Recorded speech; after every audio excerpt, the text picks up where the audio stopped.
दर्शकवृन्द नमस्कार। माउन्टेन संवादमा स्वागत छ। म प्रमिला खतिवडा। दर्शकवृन्द, माउन्टेन संवादमा आज हामी प्रधानमन्त्री केपी शर्मा ओलीले गर्नुभएको आमसभाको विषयमा चर्चा गर्नेछौँ। दर्शकवृन्द, प्रतिनिधि सभा पुस 5 गते विघटन भए यता नेकपा दुई धारमा विभाजित भएको छ। नेकपाभित्र आन्तरिक कलह देखिएको छ। एक पक्षले अर्को पक्षलाई आरोप प्रत्यारोप लगाइरहेको अवस्था रहेको छ र एक पक्षले अर्को पक्षलाई विरोध गरिरहेको अवस्था पनि देखिएको छ।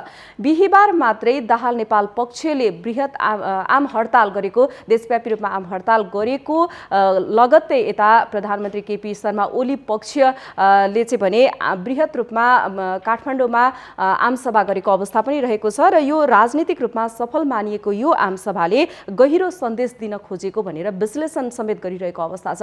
अब यो आमसभाको औचित्य केका लागि, किन र यसको महत्त्व के रहेको छ र यसले के सन्देश दिए त, यस विषयमा केन्द्रित भएर हामी कुराकानी गर्न लागिरहेका छौँ। यतिखेर हामीसँग प्रत्यक्ष सम्पर्कमा नेकपाका नेता केशव बडाल हुनुहुन्छ। बडालजी, यहाँलाई स्वागत छ कार्यक्रममा। धन्यवाद।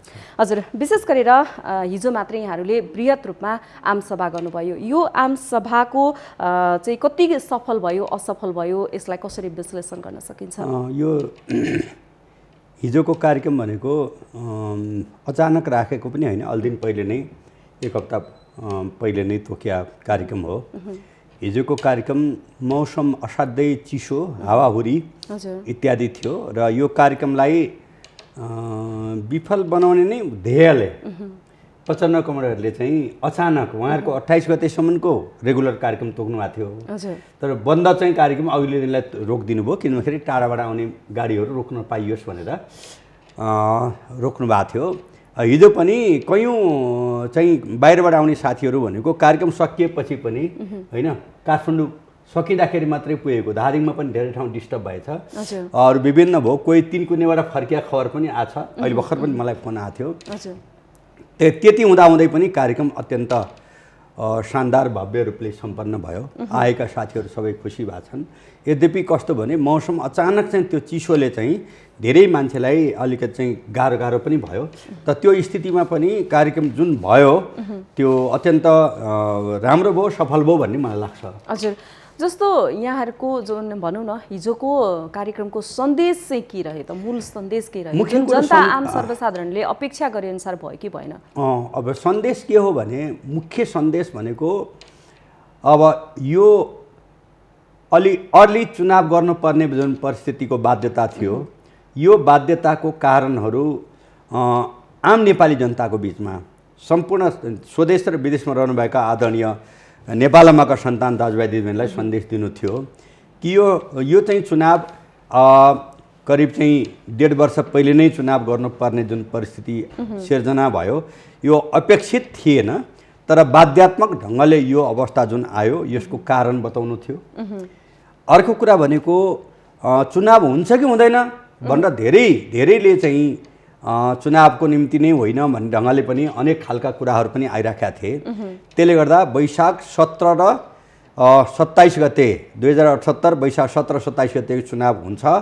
त्यसको निम्ति सशक्त ढङ्गले सम्पूर्ण नेपाली जनता, केवल नेकपाका नेता कार्यकर्ता जनता मात्रै होइन कि सम्पूर्ण नेपाली जनताहरू निर्वाचनको तयारी हुनुहोस् भनेर अन्य राजनीतिक दल र सम्पूर्ण नेपाली जनतालाई पनि सन्देश दिनु थियो। त्यो सन्देश गयो होइन, निर्वाचनको तयारीमा लाग्नुहोस्, अलमल हुँदैन र कुनै पनि कुरो हुँदैन। अर्को कुराहरू भनेको होइन, यो त चाहिँ वर्तमान संविधान लोकतन्त्रकै विपक्षमा पो उत्रिया हुन् कि भन्ने खालको भ्रम फैलाउने काम भएको थियो। तर वर्तमान संविधानको निर्माणको निम्ति आजीवन यस्तो खालको जनताले बनाएको संविधानको निम्ति आजीवन सङ्घर्ष गरेको व्यक्ति, आजीवन सङ्घर्ष गरेको पार्टी र यो निर्वाचन नगर्ने र लोकतन्त्रको विपक्षमा जाने भन्ने कुन आशंका नगर्नको निम्ति चाहिँ सम्पूर्ण नेपाली जनतालाई अब लोकतन्त्रको विकल्प छैन, वर्तमान संविधानको विकल्प छैन, संविधानमा आवश्यक परेका केही महत्त्वपूर्ण विषय परिमार्जन हुन्छन् नै। विगतमा 2 चोटि केपी ओलीकै नेतृत्वमा 2 चोटि चाहिँ संशोधन पनि भएको छ। तर वर्तमान संविधानको पक्षमा दृढतापूर्वक सरकार र नेकपाका आदरणीय अध्यक्ष केपी ओलीको नेतृत्व गरेको पार्टी दृढ उभिएको छ। यसको निम्ति आशंका नगर्नको निम्ति आम जनतालाई सन्देश दिनु थियो। ती कुराहरू पनि सन्देश गयो। अब अर्को कुराहरू, अब हिंसाबाट यो देशले धेरै धेरै क्षति बेहोरिसकेका छ। हजुर। अब तपाईँलाई याद छ 10 वर्षे युद्धको बेलामा करिब 1977 वटा चाहिँ गाविस भवन ध्वस्त भए होइन। कुनै गाविस भवन त एकचोटि बम हान्दा भत्किएन, दुईचोटि भत्किएन, तेस्रोचोटि बम हानेर भत्काउने काम भयो र धेरै द्वन्द्व भयो। 17,000 भन्दा बढ्ता नेपालमाका सन्तानहरूको चाहिँ ज्यान गयो, जुन पक्षको भए पनि नेपालमाका सन्तान हुन्। तर त्यसले गर्दा अब हिंसाको अवधि समाप्त भयो। अब शान्तिपूर्ण रूपले सार्वभौमसत्ता सम्पन्न जनता भनेर वर्तमान संविधानले किटानी गरेको छ। अहिले कुनै राजा महाराजा सार्वभौमसत्ता सम्पन्न हुने स्थिति छैन, जनता नै सार्वभौमसत्ता सम्पन्न हुन्। त्यसले गर्दा जनताले राष्ट्रिय स्वाधीनता, राष्ट्रिय एकता, राष्ट्रिय अखण्डता, सार्वभौमिकता, लोकतन्त्र र श्रमजीवी वर्गको हक अधिकार इज्जतलाई स्थापित गर्ने व्यक्तित्वहरूलाई छनौट गरिदिनुहोस् होइन।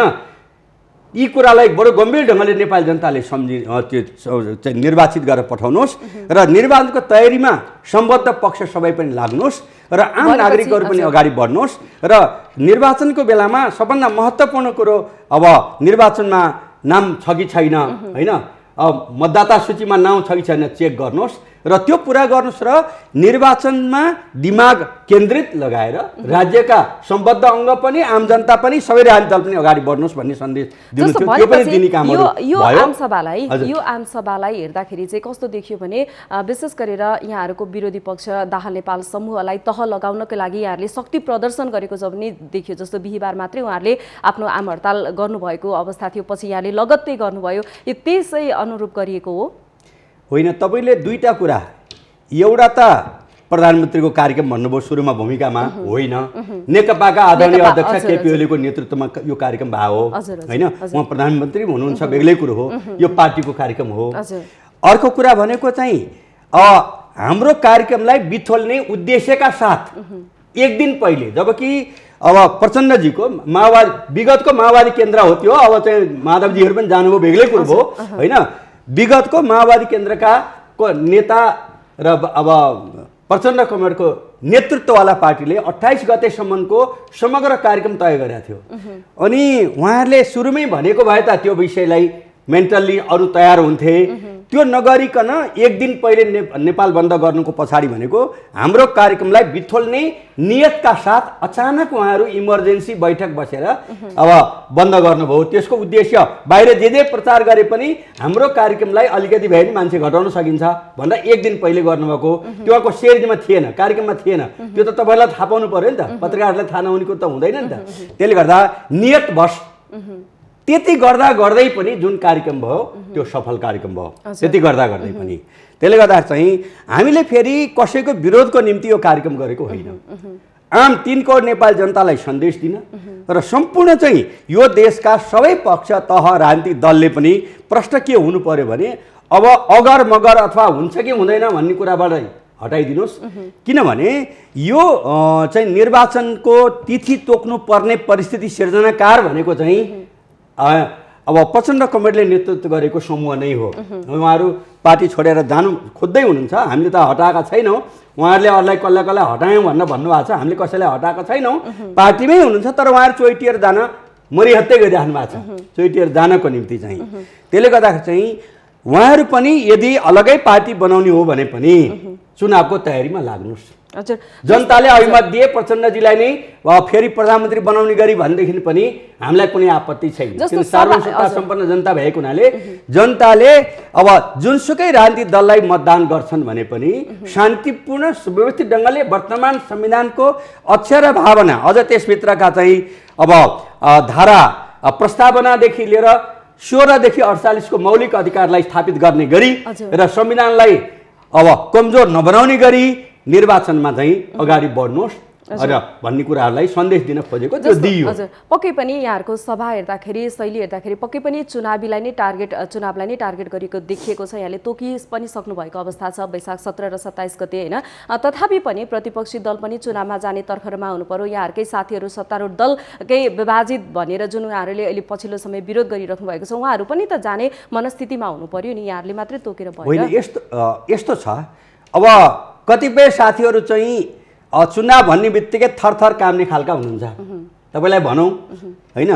अब आम रूपमा कार्यकर्ताबाट निर्वाचित भएर पार्टी अध्यक्ष हुन पनि नचाहने, अचानकै हुनुपर्ने होइन, यो एउटा प्रवृत्तिगत कुरो छ। तपाईँ सुन्नुहोस् न, अब 9 महाधिवेशनमा केपी ओलीले माधव नेपाल चाहिँ निर्वाचनमा लड्नुभयो, माधव नेपाललाई हार्नुभयो, केपी ओली जित्नुभयो। तर अर्को महाधिवेशन पर्खने धैर्यता उहाँले गर्नु भएन। माइतीका र मण्डेलाले उहाँलाई अध्यक्ष बनायो, उहाँलाई कुनै पार्टीले बनाएको होइन। माइतीका र मण्डेलामा गएर उहाँ अध्यक्ष भने भन्नुभयो, यो गलत थियो। त्यसपछि जेएन खनाल 70 को चुनावमा संसदीय दलको चुनाव लड्नुभयो, जेएन खनाल हार्नुभयो, केपी ओली जित्नुभयो। तर उहाँलाई पनि त्यो इगो रह्यो, धैर्यता रहेन। त्यसपछि गएर अब प्रदेशको कुरा गर्दा अब यो प्रदेशको चाहिँ चुनावमा असलन साक्य र अब चाहिँ यहाँहरूको विरोधमा उत्रिएका साथीहरू संवैधानिक जुन परिषदमा पदाधिकारी नियुक्तिमा एकलौटी ढङ्गले जुन यहाँहरूले निर्णय गरियो, सभामुख सापकोटा आफैले पनि चित्त नबुझाउनु भएको अवस्था पनि रहेको छ। यो सरकारको निर्णय हेर्दाखेरि त यहाँले एकलौटी रूपमा अघि बढ्नुभयो। अब जस्तो पार्टी अध्यक्ष प्रधानमन्त्री केपी शर्मा ओलीलाई अध्यक्ष प्रधानमन्त्री बनाउन त नेकपा दाहालको पक्षको पनि त हात रहेको छ नि। यो निर्णय हेर्दा त यहाँले एकलौटी रूपमा गरे जस्तो पनि अलि देखिएको छ नि। प्रदेश नम्बर बागमती प्रदेशमा होइन, मुख्यमन्त्रीको निम्ति अष्टलक्ष्मी साक्य र डोरमणि पौडेल चुनाव लड्नुभयो, डोरमणि जित्नुभयो, उहाँ हार्नुभयो। उहाँलाई अहिले भर्खर हुन मन लागेको छ। प्रदेश नम्बर 1 मा होइन, भीम आचार्य र शेरधन राई चुनाव लड्नुभयो, शेरधन जित्नुभयो, भीम आचार्य हार्नुभयो। अनि उहाँलाई फेरि अहिले लछार पछार पारेर बनाउन मन लागेको छ। अनि प्रचण्डजी प्रधानमन्त्री हुन रहर गर्नुभयो।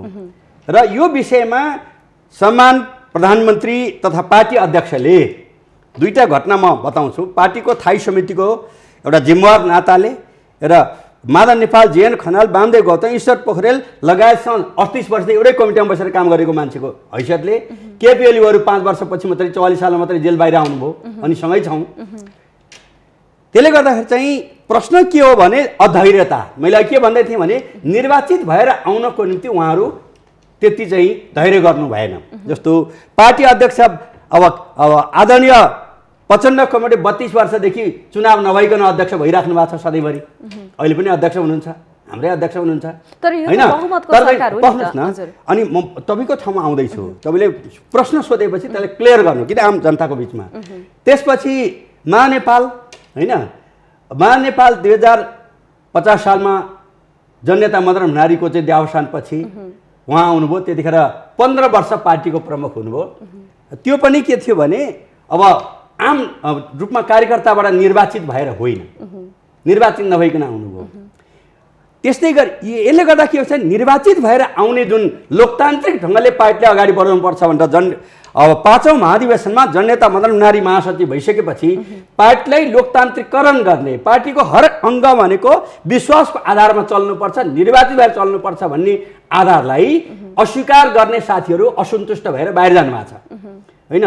यो कुनै अन्यथा ढङ्गले बुझ्नु हुँदैन। आम दर्शक महानुभावहरूलाई म अनुरोध गर्न चाहन्छु कि प्रश्न के हो भने अब चुनावमा गएर जितेर आएर हुनको निम्ति तयार नहुने। जस्तो उदाहरणको निम्ति चाहिँ असार 16 गते म अघि भन्दै थिएँ, थाई समितिको बैठकमा 18 16 गते आजै हट्नु पर्यो अध्यक्ष पनि प्रधानमन्त्रीबाट पनि भनेर चाहिँ प्रचण्ड कमरेडले भन्नुभयो। त्यही भाषामा प्रचण्ड कमरेडले, माधव कमरेडले, जेएन कमरेडले, वामदेवले, नारायण काजीले, असलन साक्य, अमृत बोहराले भन्नुभयो। भनेपछि चाहिँ त्यति 7 जनाले बोल्नु प्रधानमन्त्री त्यही हुनुहुन्थ्यो। उहाँहरूले दुईटै पदबाट आजै हट्नुपर्छ भन्ने ढङ्गले कुरा गर्नुभयो। उहाँले के भन्नु भने पार्टी केन्द्रीय कमिटीले 2077 साल चैत 25 देखि 29 गतेसम्म महाधिवेशन गर्ने तिथि तय गरेका छ। यदि तपाईँहरूलाई हतार छ भने मङ्सिरमै गरौँ, महाधिवेशन गरौँ, म अध्यक्ष बन्दिनँ। अर्को चुनावपछि म प्रधानमन्त्री बन्दिनँ। तपाईँहरू सिङ्गो पार्टी क्याडर पङ्क्तिलाई पनि विश्वासमा लिनुहोस्, आम टिनको नेपाल जनतालाई विश्वासमा लिनुहोस् र प्रधानमन्त्री बन्ने साथीहरू तयार हुनुहोस्, म त्यसपछि पनि म दावा गर्दिनँ भनेर उहाँले भन्नुभयो। त्यति भन्दा भन्दै पनि उहाँहरूले चाहिँ मान्नु भएन र बबन्डर भयो। त्यसले गर्दा चाहिँ त्यो त अलि पहिलेको कुरो हो। मङ्सिर 21 गतेको थाई समितिको बैठकमा अध्यक्ष केपी ओलीले लिखित रूपमा 3 महिना बाँकी छ चैतको महाधिवेशनमा, अध्यक्ष बन्ने साथीहरू महाधिवेशनको तयारीमा युद्धस्तरमा लागौँ, बरु छरितो ढङ्गले भए पनि गरौँ, अध्यक्ष उठ्दिन। त्यसपछि चाहिँ प्रधानमन्त्री बन्न चाहने साथीहरू त्यो त यत्तिकै त प्रधानमन्त्री बन्दैन, पार्टीको विश्वास, जनताको विश्वास, सिङ्गै राष्ट्रको विश्वास चाहिने हो, त्यो ठाउँमा तयारी गर्नुहोस्। तर यो विवाद बिचबिचमा गर्ने काम नगर्नुहोस्। बिचबिचमा गर्दाखेरि कतै क्षति हुन्छ भन्ने कुरो 2006 सालमा आदरणीय पुष्पलाल कमेर चाहिँ महासचिव हुनुहुन्थ्यो। 8 सालमा नै पुष्पलाललाई हटाएर मनमोहन बालालाई बनाउने जुन काम भयो त्यो पार्टी हिस्ट्रीमा बडो ब्लन्डर गल्ती भयो। त्यसले गर्दा बिचमै हटाउने कुरो नगरौँ, अध्यक्ष हटाउने कुरो महाधिवेशन गरौँ र प्रधानमन्त्री हटाउने कुरो चुनाव गरौँ र त्यसपछि अगाडि बढौँ भन्दा भन्दै उहाँहरूलाई के भने चुनावप्रति विश्वास पनि भएन, महाधिवेशनमा जित्छु भन्ने पनि लागेन, चुनावमा जितेर प्रधानमन्त्री हुन्छ भन्ने पनि लागेन, अनि उहाँहरू हतारिनु हो। यसलाई त जनताले न्याय गर्नु पर्यो नि त। यो चाहिँ के हो उहाँको दृष्टिकोण भनेर र तपाईँलाई पनि म अनुरोध गर्न चाहन्छु के यो तरिका ठिक हो र? अब नि यो जुन यहाँहरूले पहिलेदेखि नै पद र सत्ताको लागि लडिराख्नु भएको अवस्था छ होइन, यो यसले गर्दा त आम जनताले नै दुःख पाएका छन्। विकास निर्माणको कामदेखि लिएर राजनीतिक वृत्तमा पनि असर परेको छ। अब यो चाहिँ कहिलेसम्म हुन्छ त? होइन, तपाईँले सोलो डोलो सबैलाई एउटै दोषमा नगर्नुहोस्, नराख्नुहोस्। पद र सत्ताको निम्ति लड्ने को हो को होइन, कमसेकम तपाईँहरू मिडियाहरू पनि न्यायिक हुनु पर्यो। जस्तो म भने यो पार्टी निर्माणको निम्ति यो पार्टीभित्रका एकता भइसकेपछिका जोड्दाखेरि पनि मैले जति योगदान गरेको छु, समर्पण गरेको छु, त्यति हाराहारीमा गर्ने थोरैजना साथीहरू हुनुहुन्छ, थोरैजना हुनुहुन्छ, म दावा साथ भन्छु। तर म जम्मा 7 महिना मन्त्री भएको हो नि। तर यहाँ उफ्री पाफ्री गर्ने कोही 5 चोटि 2 चोटि उप प्रधान र रक्षा मन्त्री भइसकेका र 5 चोटि मन्त्री भइसकेका मान्छे उफ्रिया छन्, 3 चोटि मन्त्री भएका उफ्रिया छन्, अनि त्यसपछि चाहिँ 32 वर्ष पार्टी अध्यक्ष भइसकेका मान्छे उफ्रिया छन्, 15 वर्ष अध्यक्ष भइसकेका मान्छे उफ्रिया छन्, 12 वर्ष अध्यक्ष भइसकेका मान्छे उफ्रिया छन्, दर्जनौं पटक चाहिँ सबै अवसर पाएका मान्छे सडकमा छन्। अहिले माइतीघर मण्डलमा उफ्रिराख्नु भएको छ। त्यो चाहिँ नबुझिकन पद र सत्ताको निम्ति सबै लागेको। केपी ओली त पहिलोचोटि पार्टी अध्यक्ष भयो नि होइन। अहिले जो चाहिँ हुन रहर गर्दै हुनुहुन्छ, महानेपाल 15 वर्ष भइसक्यो, हामीले बनायो, जेएनलाई 12 वर्ष हामीले बनायो, हामी बसेरै बनायो होइन। अब प्रचण्ड कमेरलाई हामीले बनाएको भर्खर पार्टी एकता भयो, 2-2.5 वर्ष उहाँहरू हुँदै आउनु भयो 32 वर्षदेखि। अनि पद र सत्ताको निम्ति लुछाचोरी गर्ने भनेर दुईटैलाई बराबरी ढङ्गले हेर्ने भन्दा केपी ओलीले के भन्नुभयो, अर्को महाधिवेशन गरौँ, को अध्यक्ष बन्ने तयारी हुनुहोस्, अर्को चुनाव गरौँ, को प्रधानमन्त्री तयार गरौँ। यति भन्दाखेरि पनि सत्ताको लुछाचोरी गर्नेमा बराबरी ढङ्गले होइन, केपी ओलीलाई पनि त्यही ठाउँमा, अरूलाई पनि त्यही ठाउँमा राख्न मिल्छ र? मिल्दैन नि त। केपी ओलीले कुनै त्यस्तो चाहिँ मरिहत्ते गरेको होइन। आम जनताले निर्वाचित गरेर प्रधानमन्त्री बनाएको छ, पार्टी महाधिवेशनले बकाइदा चाहिँ जिताएर पार्टी अध्यक्ष बनाएको छ। अर्को महाधिवेशनपछि म उठ्दिनँ भनेको छ, अरू 3 चोटि 2 चोटि 4 चोटि भइसकेका छन् भनेपछि अनि उहाँहरू चाहिँ सत्ताको निम्ति लुछाचोरी गरेको नहुने, अनि प्रधानमन्त्री अथवा पार्टी अध्यक्ष केपी ओली चाहिँ लुछाचोरी गरेको भन्नु त कम्तीमानी छोरी तपाईँहरू जस्तो मान्छेले मिलेन कि? हजुर, प्रधानमन्त्री निकटको अन्य कार्यक्रमभन्दा विशेष गरेर शुक्रबारको कार्यक्रम चाहिँ अलिक फरक पनि रह्यो। उहाँले विपक्षीलाई खासै कटाक्ष गरेको पनि पाइएन। यसलाई चाहिँ कसरी हेर्न सकिन्छ? होइन, यो चाहिँ स्वाभाविक हो कि फलेको वृक्ष भनेको जहिले पनि झुक्न पनि तयार हुन्छ। कोसँग? जनतासँग। त्यहाँ धेरै जनताहरूको बिचमा उहाँले कसैलाई कटाक्ष गरिरहनु पर्ने अवस्था ठान्नु भएन र जनतामा सन्देश के दिन खोज्नुभयो भने हामी वर्तमान संविधानको पक्षमा छौँ, सङ्घीय लोकतान्त्रिक गणतन्त्रको पक्षमा छौँ, शान्तिको पक्षमा छौँ, शाकाहारी आन्दोलन काम छैन, अब मांसाहारी आन्दोलन गर्नुपर्छ भन्ने चाहिँ अभिव्यक्ति हाम्रा अर्का अध्यक्ष प्रचण्ड कमेरले बोलिरहेको बेलामा होइन, अब मांसाहारी आन्दोलनको जमाना सकियो, जति हुनु विगतमा भयो, अब त्यो बाटो नजाउँ, शान्तिपूर्ण गतिविधिबाट अगाडि बढौँ भन्ने कुरो सन्देश दिने कुरो भयो होइन। त्यो कुरो भयो। त्यसले गर्दाखेरि चाहिँ यो संविधान मान्छ कि मान्दैन अथवा लोकतन्त्र मान्छ कि मान्दैन, अनि त्यहाँबाट चाहिँ भन्नेले त के मात्रै भनेनन्, अनेक गाली गरे। म ती शब्द यहाँ प्रयोग गर्नु त्यो मुख अपवित्र हुने हुन्छ। उहाँहरूले त्यो अनेक भन्नुभएको छ। तर लोकतन्त्रको निम्ति सबभन्दा बढी सेक्रिफाइस गरेको व्यक्तिमाथि सबभन्दा बढी लोकतन्त्र विरोधी हो भनेर चाहिँ बुरुबुरु उफ्रिएर जसले विरोध गर्दै हुनुहुन्छ उहाँहरूको मुख अपवित्र भएको छ। उहाँहरूको बाणी नेपाली जनताले राम्रो मानेका छैनन्। जो मान्छे होइन अब काल कोठरीमा रहेर जेलभित्रको सेलमा 6 वर्ष बसेको छ, त्यतिखेर चाहिँ माफी माग मर्ने कि बाप्ने ठेगाना नभएको बेलामा त्यहीँभित्र चाहिँ अब टिभी भएको छ र भेस्टिबुलर ड्यामेज भएको छ, अनेक खालको कतिखेर होसमा आउने कतिखेर होसमा नआउने अवस्था छ।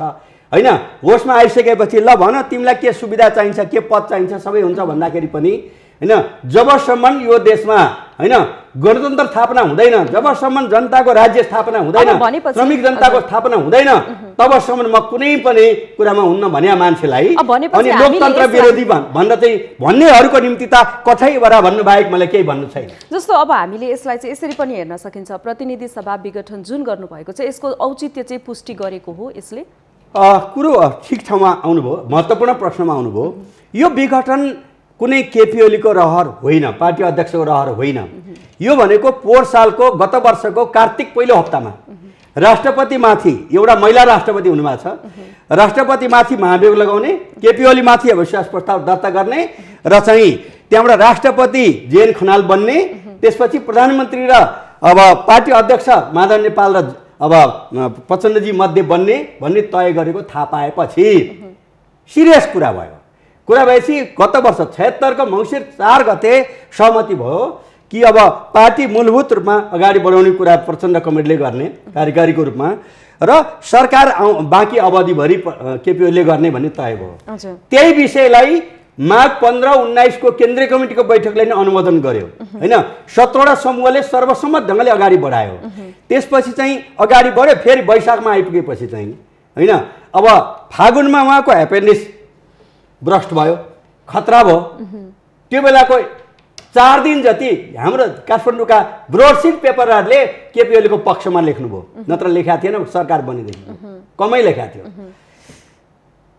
अनि सहानुभूति पनि बढ्यो किन अब फर्केर आउँदैन भनेपछि चैतमा किडनी ट्रान्सप्लान्ट भयो ट्रान्सप्लान्ट भएर आइसकेपछि ठट्यौलो स्वभावको अध्यक्ष केपी ओली उहाँले चाहिँ मेरो त फुलिया जुङ्गा पनि कालो कालो हुन थाल्यो अब त 10-15 वर्ष काम गर्छु भनेपछि फेरि उहाँलाई पल्टाउनको निम्ति वैशाखमा अभियान सुरु भयो र त्यो अभियान सुरु फेरि अर्कै ढङ्गले गयो। त्यसपछि मैले चाहिँ असारको बैठकको मैले कुरो गरेँ असार 16 गते गर्दा दुईटा पार्टी एकता भएको छ हस्ताक्षरकर्ता दुईटा अध्यक्ष हुनुहुन्छ र एउटा अध्यक्षलाई तहट भनेर भन्ने कुरोमा कति कति जायज हो यसलाई पनि तपाईँहरू तिनको नेपाल जनताले न्यायपूर्ण ढङ्गले विश्लेषण गर्नुहुन्न भने होइन तपाईँहरू मिडियाकर्मीले विश्लेषण गर्नुहुन्न भने कसले गर्छ न्यायाधीश हो नि तपाईँहरू जनता र तपाईँहरू न्यायाधीश पनि हो।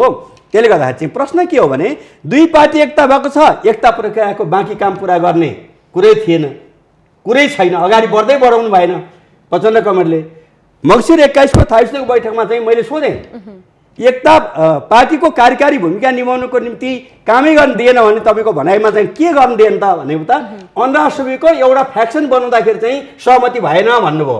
अर्थ त केही गर्नु रहन्छ सल्लाहकार परिषदको अध्यक्ष म आफै छु त्यसलाई पुरा गर्न दिनुभएको छैन अनुशासन आयोगको अध्यक्ष अमृत बोहरा हुनुहुन्छ पुरा गर्न दिनुभएको छैन निर्वाचन आयोगको काम भइरहेको छ पुरा गर्न दिनुभएको छैन त्यसपछि गएर चाहिँ कुनै केन्द्रीय विभाग पुरा भएको छैन होइन लेखा आयोग जो 6 महिनामा बुझाउनु पर्छ त्यो छैन भन्दाखेरि प्रश्न के हो भने पार्टीको गतिविधिको काम चाहिँ केही पनि नगर्ने अनि खालि तपाईँ हट मात्रै भन्ने कुरो जुन भएको छ यो असाध्यै बचकनापन भएको छ। म चाहिँ अर्थ कडा शब्द भन्दा पनि उहाँको यो बाल हट जुन तरिका छ छिटै अब त हट म हुन्छु भन्ने तरिका यसबाट मुक्त हुनुहोस् फेरि आउनुहोस् हामीले हाम्रो केपी ओलीले नेतृत्व गरेको पार्टी अध्यक्ष आदरणीय केपी ओलीले कसैलाई निष्कासन गर्नुभएको छैन फेरि आउनुहोस् सँगै अगाडि बढ्नुहोस् र चाहिँ यो बबन्डर मचाएर तपाईँहरू कहीँ पनि पुग्नुहुन्न भनेपछि नेकपा फेरि पनि एकजुट हुने सम्भावना छ होइन केपी ओलीले अध्यक्षता गरेको बैठकले कसैलाई पनि निष्कासन गरेको छैन।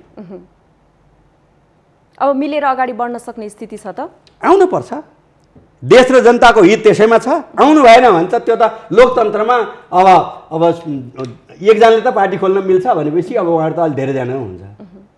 हामी कार्यक्रमको अन्तिम समयमा आइपुगेका छौँ जस्तो उहाँहरू दाहाल नेपाल पक्ष नै यो संविधान या भनौँ न प्रतिपक्षी दल नै संविधान विपरीत भयो संविधान सम्मत भएन भनेर जुन पछिल्लो समय विभिन्न किसिमका आन्दोलनहरू भइरहेका छन् सडक प्रदर्शनहरू भइरहेका छन् यहाँहरूले निर्वाचनको मिति तय गरिसक्नु भएको छ अब निर्वाचन हुने आधार चाहिँ के रहेका छन् त निर्वाचन हुने आधार भने त निर्वाचन हुने आधार भनेको परिस्थितिको बाध्यताले अलि चाँडै चुनाव गर्नु पर्यो तपाईँ विघटन मात्र नभन्नु निर्वाचन त्यही तोकेको छ होइन अब 1.5 वर्ष पछि गर्न पाएको भए हुन्थ्यो, तर उहाँहरूले बसी टिक्न नदिइसकेपछि चुनाव गरौँ, उहाँहरू अगाडि बढ्नुहोस् होइन, चुनावबाट चाहिँ जनताको अनुमोदित भएर प्रधानमन्त्री बन्नुहोस्, पार्टी अध्यक्ष हुनुहोस् भनेर चाहिँ यो बाटो लिनु पर्या हो। त्यसले गर्दा यो संविधान विपरीत छैन पहिलो नम्बरमा, किनभने तपाईँ संविधानको धारा 85 ले होइन अगावै विघटन भएको अवस्था बाहेक 5 वर्ष हुनेछ भनेर लेखा छ।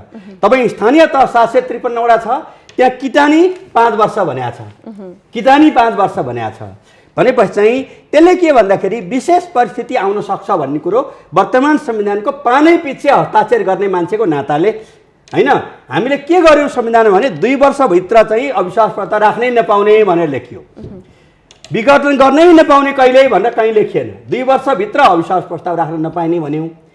अविश्वास प्रस्ताव एकचोटि राख्दाखेरि त्यसपछि हुने प्रधानमन्त्रीको नाउँसहित प्रस्ताव गर्नुपर्ने भनेर पनि लेख्यौँ, घरिघरि त्यो विघटनको अवस्था नआओस् भनेर। त्यसपछि अविश्वास प्रस्ताव 2 वर्ष पछि राख्यो भने पनि 1 वर्षभित्र फेरि अर्को 6 महिनामा राख्न नपाउने पनि व्यवस्था गऱ्यौँ। तर संसद विघटन गर्नै पाइँदैन, चुनाव बिचमा गर्नै पाइँदैन भनेर कहीँ लेखिया छैन। संविधानमा जब कुनै गर्नु हुँदैन भनेर लेखिया छ, संविधानमा गर्नु हुँदैन भनेर जब लेखिया छैन भने धारा 85 मा अगावै विघटन भएको अवस्था बाहेक भन्ने कुरो किन लेख्छौँ? त्यसले गर्दा संवैधानिक छ र अप्ठ्यारो हो, हाम्रो पनि रहर होइन, कसैको पनि चुनाव चाँडै जानुपर्छ भने रहर होइन, तर उहाँहरूले बस्न टिक्नै नदिएपछि बाध्यता बनाउनु भएको। अरू राजनीतिक दलको कारण होइन कि आफ्नै पार्टीभित्रका छिटै प्रधानमन्त्री छिटै अध्यक्ष हुन रहर गरेका साथीहरूको असाध्यै त्यो बचकानापनले गर्दा यो परिस्थिति यो देशले बिहोर्नु पर्यो। हस्, यहाँको महत्त्वपूर्ण समयको लागि यहाँलाई धेरै तपाईँलाई, माउन्टेन टेलिभिजनलाई, खतिवडा बहिनीलाई, सबै आदरणीय दर्शक महानुभावहरूलाई मेरो नमस्कार छ। निर्वाचनको तयारीमा सशक्त ढङ्गले सबै लाग्नुहोस्, मेरो अनुरोध छ।